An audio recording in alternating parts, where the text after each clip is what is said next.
Uzun bir aradan sonra tekrar hamınızı hoş gördük. Aldığımız yerden devam ediyoruz.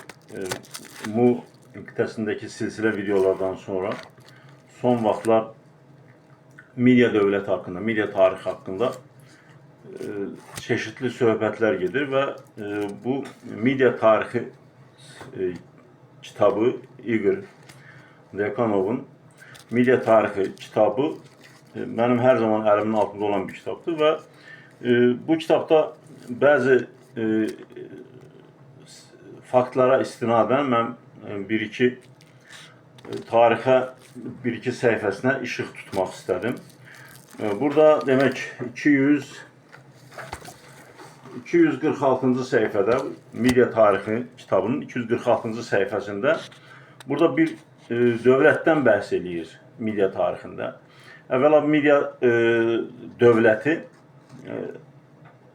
öz, yani Mesopotamiyada ve Qafqazda Mannadan başlayarak Turukilərə qədər, Bağdada qədər Elamları, Lulubiləri, diğerlerini özünə bağlayıp, Akkadları özünə bağlayıp bir konfederasyon kurmuştu. Ve o konfederasyonun da içerisinde bizim çok yakından dikkatimizi çeken bir devlet vardı. O devletin adı İşkuz Çarlığıydı, İşkuz Kaganlığı. Igor Dekanov burada Sars'la İşkuz'a yazır ama o dönemde Kaganat deyilirdi, Kaganlık deyilirdi.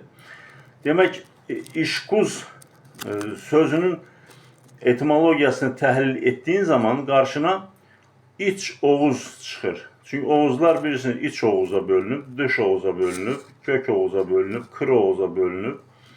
Mesela Kır Oğuz bugünkü Kırgızlardı, Gök Oğuzlar Gagavuzlardı, İç Oğuzlar Bizik, dış Oğuzlar Xəzərin şərq sahilində qalanlardı. Ve bununla bağlı toponimler var. Mesela bizim Tovuz bölgesinin əsl adı Taş Oğuz'du. Ona Tovuz deyirlər. Niye Tovuz deyirlər onu da bilmirəm. Akstafa bölgesi var. Akstafa Oğuz tayfası anlamına gelir.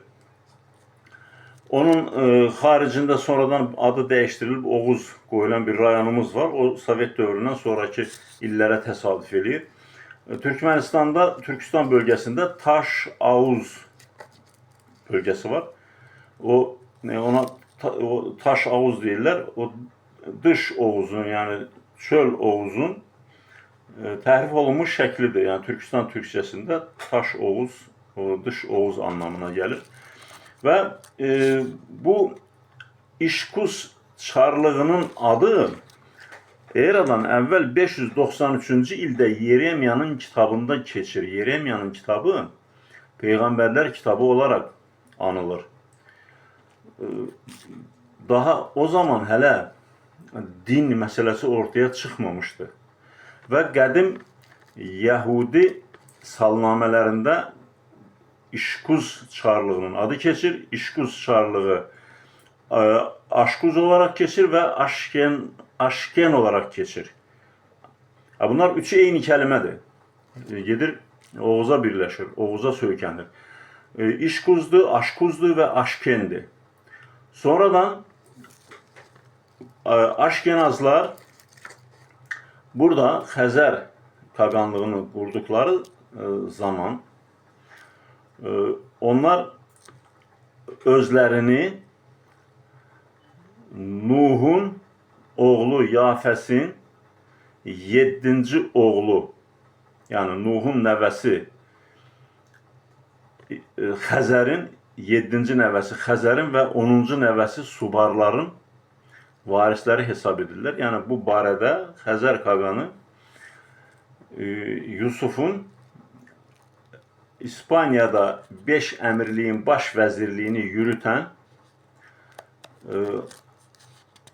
Hastay bin Şafrut'a gönderdiği mektup var. Ve o mektubun da bu Xazarski Kaganat kitabında mektubun metni var. Anatoli Novoseltsev'in Xazarski Kaganat kitabı var. Çok kapsamlı bir kitaptır. 1500'e yakın qaynaqdan istifadə edilir ve tamamen Xəzər Kaganlığına aittir.